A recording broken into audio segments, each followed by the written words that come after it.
The last official speaker is someone who has a valiant record, someone who worked in the British Foreign Office for quite some time, was a British ambassador.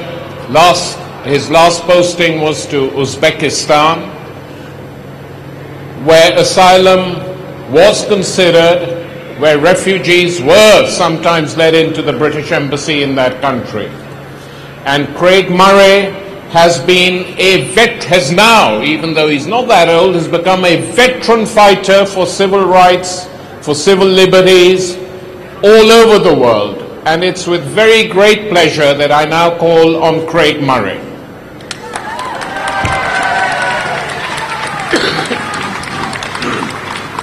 Thank you. We should not forget what this is about.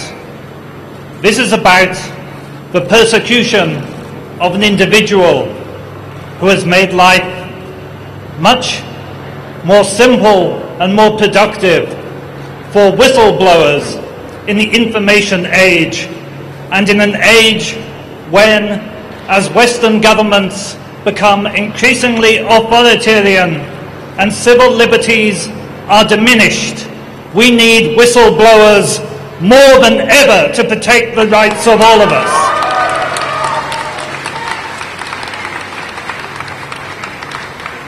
We have heard of the areas where WikiLeaks have been active, not only the prosecution of illegal war in Iraq, but the revealing of individual war crimes carried out within that war, the targeting of people for assassination throughout the world, and the collusion of governments of different stripes in that targeting, the torture and rendition of individuals. Now consider this. I blew the whistle on torture and extraordinary rendition and the collusion of the CIA and MI6. I was, in consequence, immediately charged with extortion for sexual purposes in exchange for British visas. It took me 1.5 years to clear my name of those charges, because they routinely charge and try to frame and fit up whistleblowers, and that is what is happening to Julian Assange, just as it happened to me.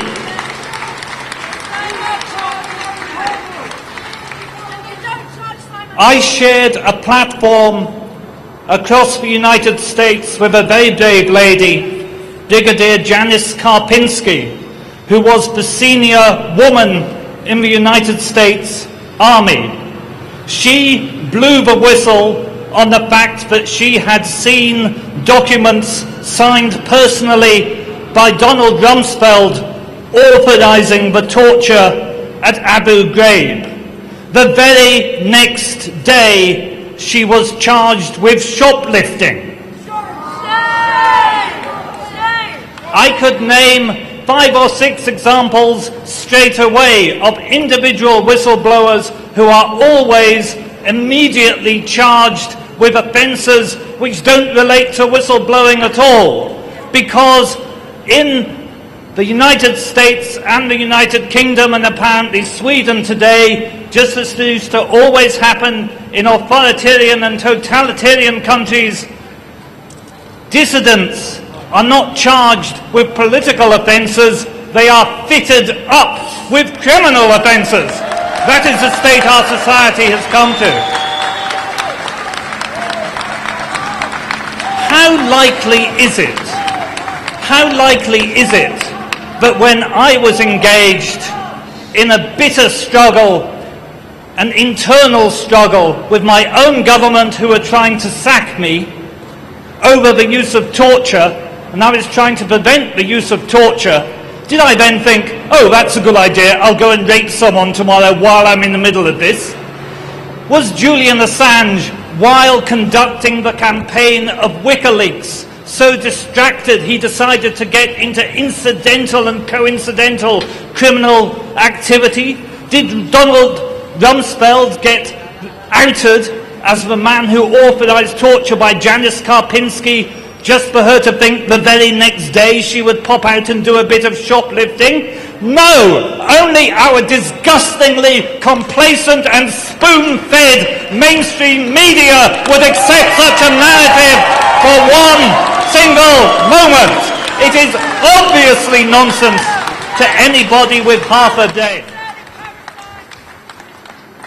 Now then, let me come to William Hague.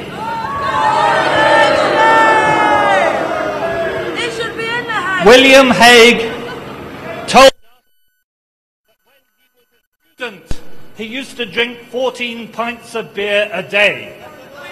I tell you something, he must have drunk 28 pints the day he decided to threaten to illegally invade the embassy of Ecuador and violate Ecuadorian national territory. The Vienna Convention is absolutely plain. The Vienna Convention of 1961 is the single most subscribed international treaty in existence. And it states in Article 22, Section 1, that the diplomatic premises of an embassy are inviolable.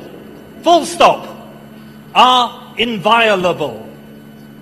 You cannot invade the embassy of another country. As Tarek rightly said, there were times when I sheltered Uzbek dissidents from their government within the confines of the British Embassy in Uzbekistan. Even during the height of the tensions of the Cold War, the opposing parties never entered each other's embassies to abduct a dissident.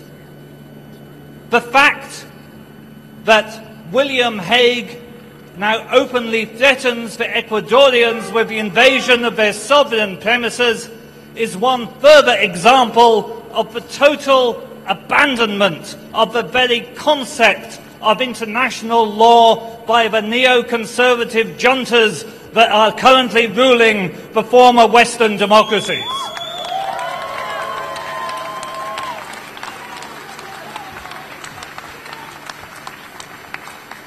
I quoted the Vienna Convention to you. The law that applies within the Embassy of Ecuador is the law of Ecuador. When I served for over 20 years as a British diplomat, if I'd ever murdered my ambassador in the embassy, and there were times I was tempted, that would have been prosecuted under UK law, and it would have been these gentlemen from the Metropolitan Police who would have come out to the British Embassy to investigate the crime that had taken place on British soil. And I tell you this, in international law and in Ecuadorian law, whatever British domestic legislation may say, if the Metropolitan Police enter the premises of the Ecuadorian Embassy, they are subject to Ecuadorian law, and they are committing a crime under Ecuadorian law for which those individual policemen are quite rightly liable to prosecution.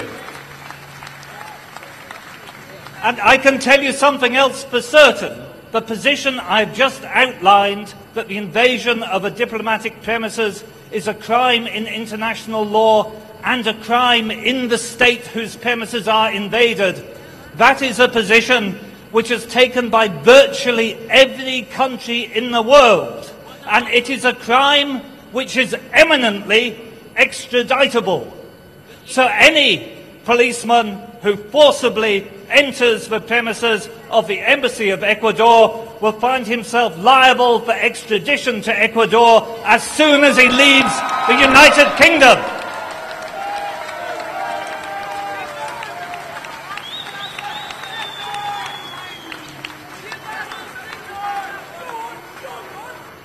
Ladies and gentlemen, I thank you all for coming here to listen.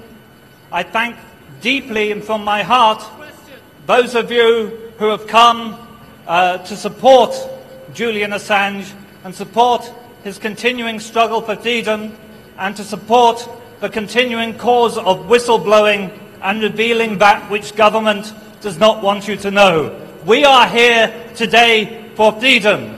Here we stand. We thank the Ecuadorian government for their support, and we stand with Julian Assange. Thank you very much.